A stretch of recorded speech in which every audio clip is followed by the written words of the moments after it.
information shared in this podcast is for educational and informational purposes only and is not intended as medical advice. We are not medical doctors. Always consult with a qualified healthcare provider before making any changes to your diet, lifestyle, or wellness routine. The content of this podcast should not be used as a substitute for professional medical advice, diagnosis, or treatment. Listening to this podcast does not establish a doctor-patient relationship. By tuning in, you acknowledge that any health decisions you make are your own responsibility. Take what resonates and always listen to your body. Welcome to the Tula Ananda podcast, where we talk all things whole life living, blending Ayurveda, ancestral wisdom, and a modern approach to well-being. I'm Elizabeth. And I'm Devon. We're here to help you bring balance, vitality, and a little bit more ease into your everyday life without the overwhelm. Think of this as your go-to space for Ayurvedic insights, timeless traditions, and practical wellness tips, served up in a way that actually fits your life. So grab your tea, get comfy, and let's explore how ancient wisdom and modern living can come together to help you feel your best. Welcome to Tula Ananda. Let's get started. Welcome, everyone. Today, me and Elizabeth are here talking about a pretty hot topic that you'll hear out in the world, intermittent fasting. And me and her have been talking about this for a few months because there's a lot of information out there. And we wanted to really break it down from an Ayurvedic standpoint because I know, in my opinion, and in Elizabeth's opinion as well, Ayurveda is really the healthiest way to approach things. So we'll talk about why this Ayurvedic perspective of intermittent fasting is different than you might see out there, and a lot of confusion out there with intermittent fasting, and we'll hope to kind of debunk some of that today. Modern fasting, a lot of times we think of that as being deprivation, but in an Ayurvedic standpoint, when we're fasting, it's more about resting digestion to help restore balance. And our overall intention for today is just to really talk about how you can fast and do this in a way that's nourishing, sustainable, and individualized for your own unique constitution. And I think that is an important distinction, that it's individualized. And a lot of times I'll see on social media, I've been intermittent fasting and everybody should. And it's really more complex, I think, than that. We have to really look at the individual and break it down a little bit more. And so we're going to get into that today as well a little bit. But let's talk about what Ayurveda means by fasting. Fasting really isn't something that you hear about in Ayurveda. The term that is typically used is langana, which is practices that lighten the body. So we're talking about fasting in an Ayurvedic perspective. We are talking about lightening the body.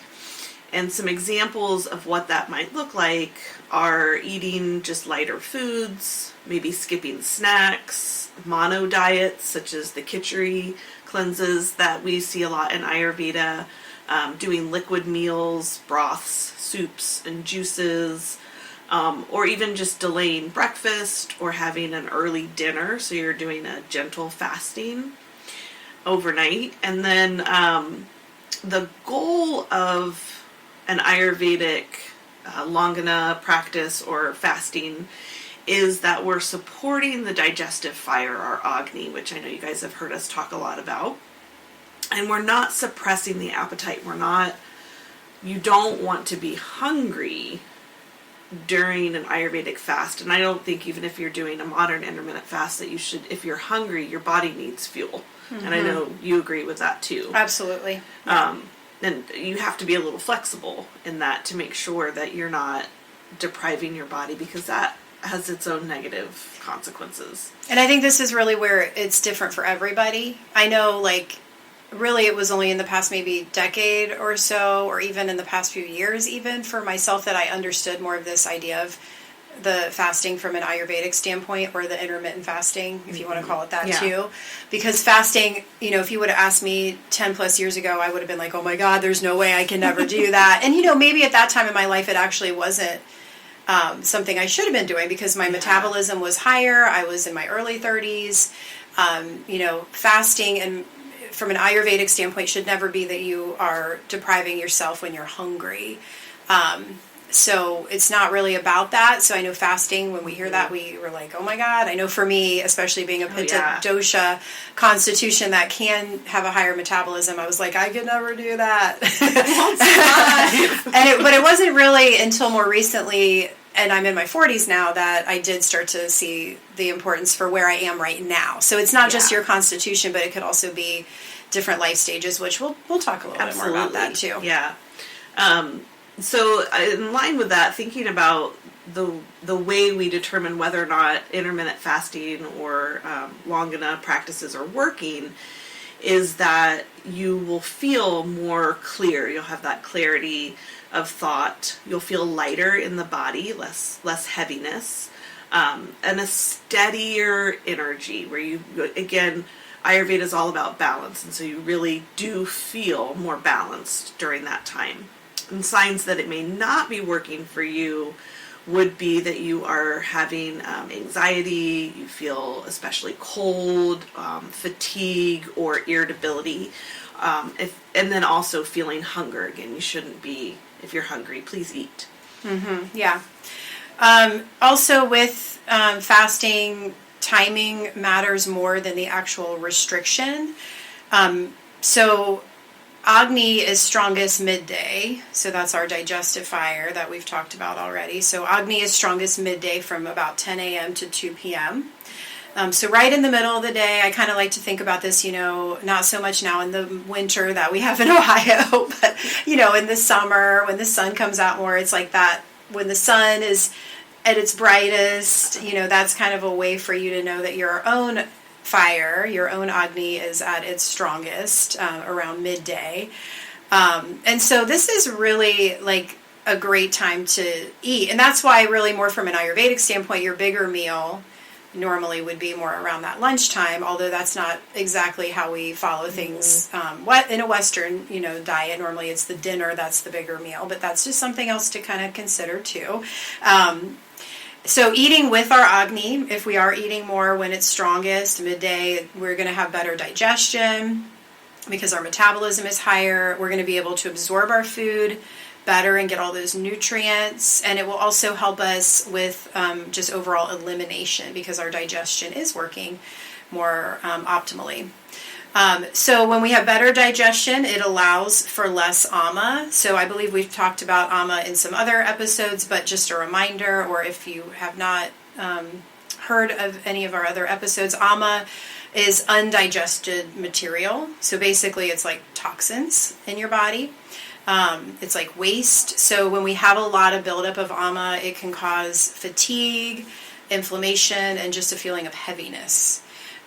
If we eat throughout the day, like a lot of meals all throughout the day, maybe a lot of snacking or even just really big heavy meals all day long, that can weaken our Agni. It's good to let our digestion kind of have a pause and a little break. And so Ayurvedic intermittent fasting often means that we have about a 12 to 16 hour window of digestive rest. And when that happens exactly could be a little different for each of us and depending on our dosha. But about 12 to 16 hours where you're not taking in food. Maybe water is fine, but you're not eating. So earlier dinner might be helpful for some people. General rule of thumb is to try to eat before 7 o'clock. But for some of us, and depending on where you are in your life stage, it might be even earlier. For me, I know just from personal experience for intermittent fasting, I've been skipping dinner completely. Not every day. It depends on how I feel, and this is where that being in tune with those feelings of hunger is really important. Yesterday I had a really big lunch, and so I then felt like I was still full when it was dinner time. Now I am in my 40s again. I'm perimenopausal, so that's something else to think about. When I was younger, I would have still needed to have a dinner. Right. But right now at this stage in my life, I don't need as many calories. I don't need to take in as much food. My digestion is slowing down as I age. So for me, some days I can skip dinner. Now, if I have a lighter lunch, then I will typically have some kind of light dinner as well. Yeah. But in general rule of thumb, if you're somebody right now that's eating past 7, that would be a good start, is maybe just try to eat before 7 so that you're giving more pause, when you're sleeping and when you're resting for that fasting to happen. Yes, and so you typically skip dinner, and we've talked about this a lot. I typically skip breakfast because the way my digestion works, I'm a little more kapha than you are, and so pittas, you wake up hungry, and a good strong breakfast is a great start for a pitta, and we'll talk about this a little bit more as we go on. But then for me, I am not hungry in the morning, so that I typically don't eat breakfast. I skip that and go to lunch, and again, it's going to depend on your dosha and your specific lifestyle and all that, but just being open to looking for the best window for yourself. And we're going to talk about the doshas here a little bit more and how that each one responds to fasting. But I want to touch base on some of the research, and the links to all of the studies that we're talking about here will be in the show notes if you want to look at some of that evidence a little bit deeper. But just some of the benefits of intermittent fasting or Ayurvedic Longana practices. Fasting interventions significantly lower our fasting blood glucose and our insulin resistance. And they also improve LDL cholesterol and the inflammatory markers in adults. So as we age, that's really important because we tend to have more inflammation in the body just as we're changing. We've talked about perimenopause, all the glorious things that come along with that. So really beneficial for adults in particular. And then it's also associated with significant reductions in our BMI, our body weight, our waist circumference, our fat mass, again, insulin resistance compared with non-fasting. And it shows beneficial effects for adults, and eating with a shorter daily window leads to statistically significant improvements in all of those factors: weight, BMI, your A1C, and the torso or the trunk fat that you carry. So there's lots of things, lots of benefits to this other than just feeling more clear, and there's some actual physical components that we're looking at here. And let's talk about how it looks for each dosha. Yeah. So for Vata dosha, we've talked about these doshas in other episodes, so please refer back to those because we don't have a lot of time to get into all the qualities of each dosha in this episode. But Vata dosha, if you tend to be a Vata person, Vata, light, dry, cold, mobile, those are typically the qualities of Vata. And fasting can easily aggravate Vata. So out of all of the doshas, Vata is the one that needs to be a little bit more careful with fasting, and maybe doesn't benefit quite as much as the other two doshas from actually fasting. So if you are going to fast as a Vata, avoid really long fasts. Keep meals warm and grounding, things like oatmeal, grounding vegetables, things like that.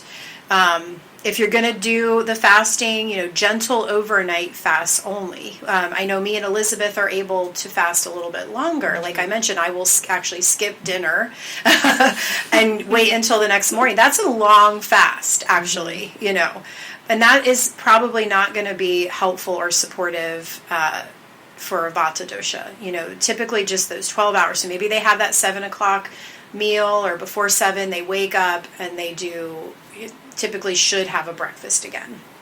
Now if there's other imbalances going on with Vata, that's different, but just this is generally speaking. Some foods like soups, stews, a khichdi fast can be really helpful. And when we're talking about the khichdi fast, this is more of a mono diet. So it's not so much like you're depriving yourself of food, but it's just you're changing what you're eating, and you're eating simpler, typically one meal during your cleanse or fast, just helping to get rid of some of that inflammation and toxins and things like that. So warning signs, if you're Vata and you are fasting, some things to keep an eye out for, things like anxiety, insomnia, feeling bloated. These could be signs that maybe what you're doing is not actually helping, and, just kind of keeping an eye on that. So next we want to talk about Pitta dosha. So Pitta has very strong Agni. It has the strongest out of all the doshas, that digestive fire. Pitta can typically tolerate mild fasting if not overheated or stressed. I can speak from experience. If I'm stressed, sometimes, eating actually helps to ground me a little bit more, but still making sure you're not eating those really heavy meals to do that. That's kind of the key. But mild fasting can be be best practices, don't skip lunch. Oh my God, I can't imagine. Like intuitively, I just would never do that. I know we've talked about this before, but I can maybe even have a little bit of a lighter breakfast, but my lunch needs to be, it needs to be substantial. It needs to be a good meal. So don't skip lunch. And really for all of us, it should be our biggest meal, but especially for Pitta dosha. Avoid fasting in the summer. In the summer, I know for myself, my Agni, it feels like I tend to move more, and, I'm more active in the summer. Right now I'm kind of hibernating because it's winter, so things in general are slower, even with my metabolism. But in the summer, I may be eating lighter dinners in the summer, instead of doing what I'm doing right now in the winter and kind of skipping those meals. Foods that are really cooling, hydrating liquids are really helpful if you're fasting, teas and things like that. Some warning signs if you're fasting to keep an eye out for: irritability, acid reflux, and overheating. So these could be signs that maybe what you're doing is not the most supportive approach. The next one is Kapha dosha. I can talk about that. Yeah, you can talk about that since you're a Kapha girl. So Kapha, we tend to benefit, especially if you are, so I'm Kapha Pitta, but if you are a true Kapha dominant, then you definitely benefit the most from fasting, because Kaphas have a tendency towards heaviness. We tend to have a slower digestive process just in general. So the best practices for Kapha might be a longer overnight fast, 14 to 16 hours. I mentioned that I skip breakfast. So typically for me, I eat dinner ideally between 4 to 6, somewhere in that. 5 o'clock would be my perfect time. And I don't have a big dinner. Typically, again, I'm having that larger meal at lunch and then a smaller dinner, and then I don't eat again until the next day at lunch. So that's what's working best for me. Again, I'm 46, I'm perimenopausal, I don't need as many calories as I'm aging. For you, in a Kapha, even in a Kapha dosha, it might look a little different, but just knowing that you can go towards those longer fasting periods, or those up to 16 hours. Again, doing, maybe if you are eating breakfast, a light dinner, or you could skip dinner if that works for you. And then warmed spices and teas in the morning are especially beneficial for Kapha. They're good for everyone. Devon and I always do the warm lemon in the morning, lemon water. But spice teas for Kapha are going to help to ignite that Agni a little bit more, because we do have that tendency towards that sluggish, slow digestive process. And so having it in the morning helps to get that going. And then warning signs, if you are Kapha, if you are feeling lethargic, kind of just not wanting to move, low motivation. This, for us, too much fasting can actually have that effect on us where we actually feel slower. Because we do have to eat a little bit to get our fire going. So and you need fuel. I mean, we it need is fuel. Yeah, food is meant to nourish us. We all need to be to have some food in our bodies. Yes. Yeah. So just in daily life in general, for most of us, what this can look like, maybe just some things that you can start doing. You maybe you're not sure what your dosha type is, or you just want to kind of start with baby steps. In general, we already mentioned this, but everybody can benefit with an earlier dinner. I said 7 o'clock before, but even earlier, if you can do even earlier, 5 or 6 o'clock. I know that might sound like it's very early. Yes, or impossible if you have for a lot of us, but just to the best of your ability, the earlier you can eat, the better.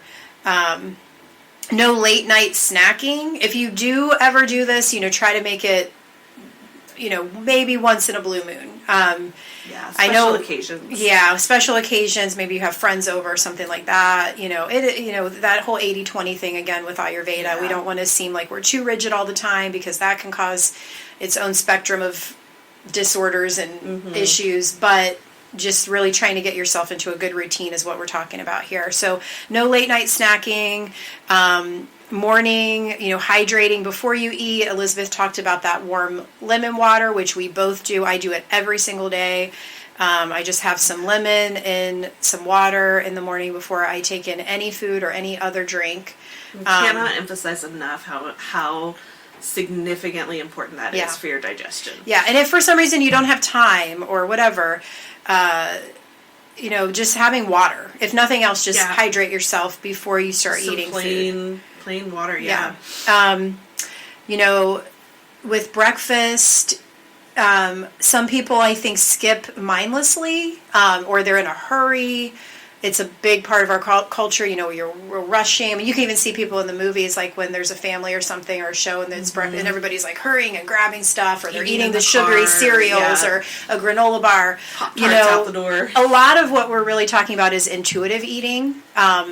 So, mindful eating. So, try to give yourself a little bit more time in the morning. Maybe it means getting up 10 minutes earlier. Maybe it means prepping something the night before that's ready for you, or finding nourishing foods that don't take very long to cook. I mean, my mornings are crazy too. I'm sure Elizabeth's are. We have kids. But, just give yourself a few extra minutes to eat something that's nourishing. And not really dry. I think a lot of the breakfast foods, especially in the U.S., it's those dry cereals or granola bars or things like that. Trying to eat something that has more nourishing substance. Yeah, and taking the time to really determine whether or not you are hungry. Yeah. And I mentioned that I typically don't do breakfast, but there are some days, if I've done a lot physical activity the day before, sometimes I am hungry for breakfast. So acknowledging being that mindful about. Yeah. And if you're kapha like you, maybe you are doing the intermittent fasting for breakfast, and that's different. That's part of the mindful eating. Yeah. And it's a conscious choice that you're making. But I think that's what it all comes down to. Like, am I hungry? And if I'm hungry, eat something nourishing. And, sorry. I was just going to say, just making sure that you get enough nutrients, too, with what you're eating. Really thinking about what it is that you're putting in your body and preparing. What are you consuming? We really are what we eat. I just had a talk with my daughter about that the other day, because she would like to eat Taco Bell and junk food all day. Yeah. Which is not good for anything. Well, and when you're young, you can get away with certain things, which is kind of what we were talking about earlier. Like when I was in my 20s, even early 30s, and I heard of people intermittent fasting or just fasting in general, I was like, why would you do that to yourself? Because I didn't need it then. How can you survive? I really didn't need it then. And if you're a growing child, and even in our 20s and 30s, our brains are still developing. That thing came out recently about, it's longer now for brain development than they thought. It used to be 25. Now they're saying it's even longer. Is it 35, I think, for women? That might be why you know, Yeah, part we need of those it, part of the nutrients. reason, you know, it's Yeah. all connected, but part of the reason why, you know, things are going to change depending on what stage of life that you're in. So I'm definitely not, if you're a young person listening to this, I would not recommend No, I would this not to you at all. recommend doing if you're going down that route. If you have an imbalance in the body, I would definitely suggest that you work with a counselor, an Ayurvedic counselor, or nutritionist, or someone that can help you with that. Because really, like when you're in those younger years, you need those nutrients. Yeah. And a lot of times it's not the restriction that you need early in life, it's just changing what you're eating, what your Yes. habits are. And those little shifts that like the warm lemon water, the routine with our meals, not eating throughout the day mindlessly. Some of those things are going to be more effective in your younger years than maybe intermittent fasting. And I would say the same for a Vata dosha type person that maybe even is a similar age as us. They might not necessarily need to do this. Maybe it's just looking at what they're eating throughout their day. Yeah. Yeah. Definitely.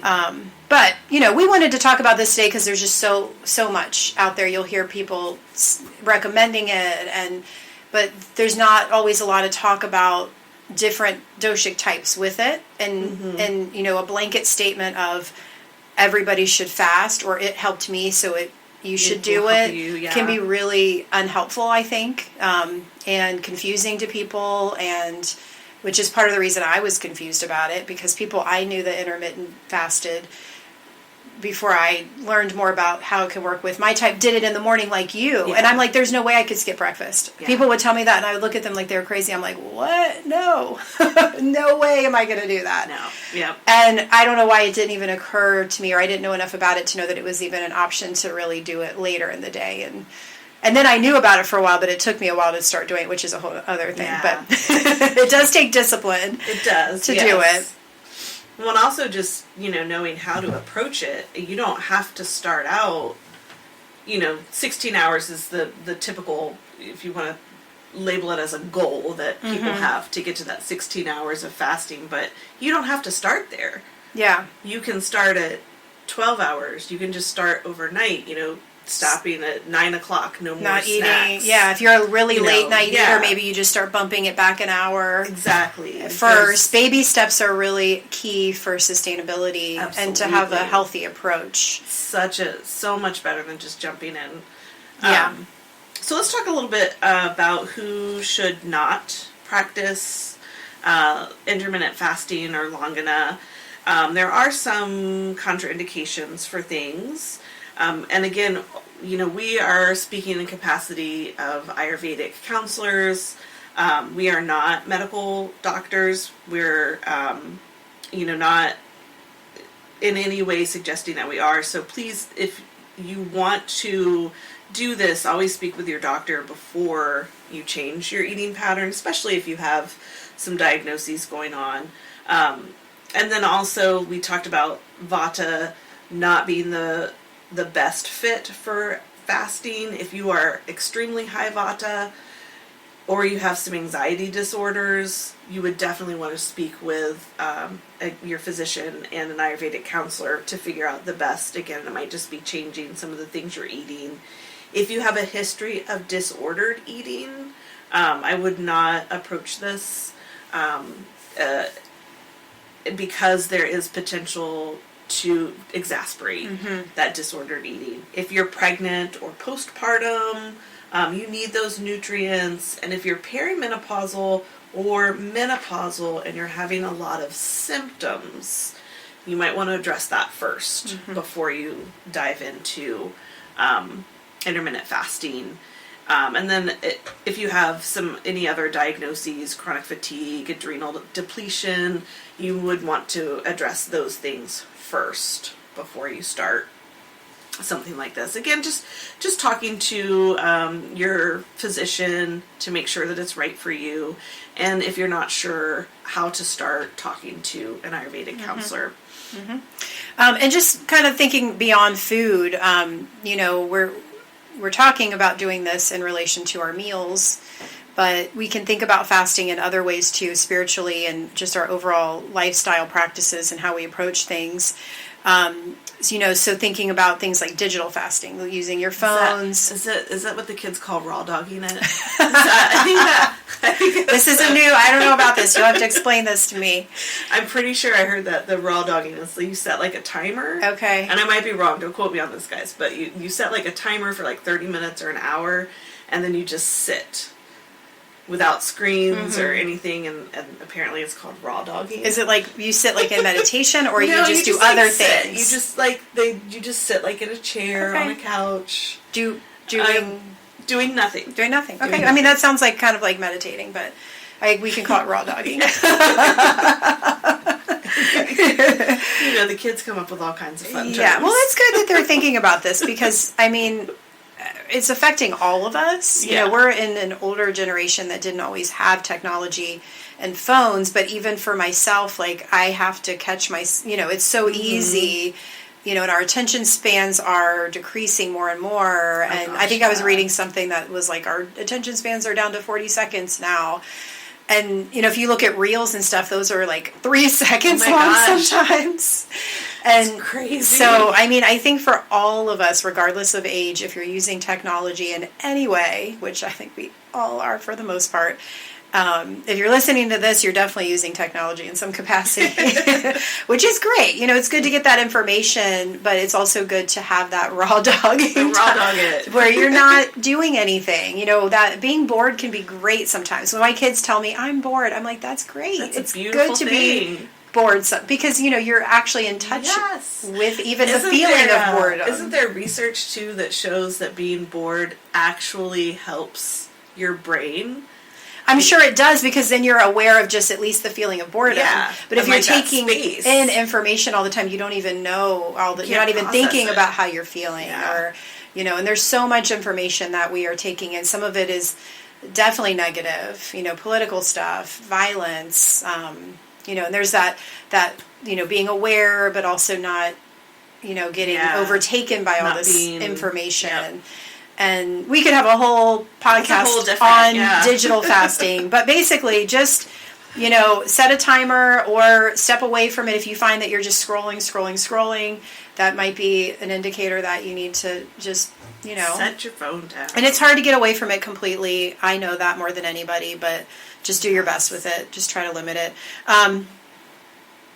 Also, emotional fasting can be really helpful, pausing, not reacting right away to things, not feeling if there's an email that comes in that you have to reply right away. Maybe it's something that you kind of sit on overnight. Processing information before you engage with other people can be really helpful. If you're someone that can kind of overschedule yourself, maybe you're a workaholic or you just have a lot, again, raising my hand over here, I totally can relate to that. But, maybe making sure that you're scheduling some off time. Maybe it's a day of the week that you're like, this is my day of rest. Or maybe there's just time in a day that you are resting, or at least just doing something for yourself that you really enjoy, that's not necessarily just work, because work can become an addiction. It can become a big problem. And we have a tendency to, we have that Monday through Friday work week and go, and then we'll rest on the weekend. But that's not really balanced. It's not really a satisfying way to live your life, right? You right, like waiting until the weekend to crash. Yeah. Right, like having, really the best is, if you can have a few moments throughout your day, if you have a desk job and you sit a lot, maybe you set the timer so that you can get up and take breaks for movement, or just pausing, taking a walk or whatever. Stretch your arms, creating space for, awareness and intuition. Again, this comes from those pauses that we're talking about. We can't really notice how we feel if we're never pausing, if we're always on the go. Absolutely. And then just going back to eating, just eating, I mentioned the mindful eating, presence, being with your food, sitting down and taking a moment before you even take the first bite can be a huge thing. Slower eating. I know we've done this, we've talked about this in other podcasts. So just really taking your time with the act of eating. It can be a real spiritual practice if we tune into really it. can, and it really does help your body to absorb the nutrients that you're taking in too. So, that mindless eating sometimes isn't even, your body's not getting what it needs. So, yeah. This has been a really fun conversation, and just kind of bringing it all together. Ayurveda asks us to listen to our bodies, and that's really the main goal of Ayurveda, is that you get your hunger cues back and you understand them. Sometimes if we're really out of touch with what we're eating or how we're eating throughout the day, we may not recognize when we're actually hungry and we're just eating out of habit. Intermittent fasting should feel grounding and empowering. You should feel better, not worse, not starved. If it creates stress, it's not healing. You might want to back it up, start a little slower, more gently. A mono diet is a great way to start, where you're just eating maybe khichdi or soups, again with vegetables and all of the seasonal things that are available to you. Let it become a natural process, that you are eating with your Agni when your digestive fires are their highest. You're taking in those larger meals, and again, you don't have to start at that. Take it slow, work up to it, but eventually getting to that natural rhythm where you are in sync with your Agni, as well as the energy of the earth around you. And if this conversation resonates with you, I would invite you to pause and notice your own rhythms this week. Try maybe one little shift, maybe an earlier dinner, eating your largest meal more towards that middle part of the day at lunch, stopping meals after 7, maybe just stopping snacks after 9. If you want to go a little deeper into how each dosha moves best into fasting, we do have our members area on the website, and we're taking a deeper dive into this subject this month. So you can join our members area to get access to that. Should have it up probably next week or so. And if you want a personal, customized guidance that honors your specific needs, we do offer Ayurvedic consultations, Devon and I, and we also have seasonal programs that you can just have access to on the site if you're interested in kind of a little bit more information, but you're not quite ready for a full-on consultation. So lots of options if you're interested in that. You can find all that information at tulaananda.com, and I think we would definitely love to hear from you. Please reach out if you have comments, especially if raw dogging. If that means something else, I do not want to be held accountable. I'm suddenly like, what if that doesn't mean what I said it means? Or if there's topics that you would like to hear us talk about, please let us know. And I hope you guys have a great day, and we'll see you next time.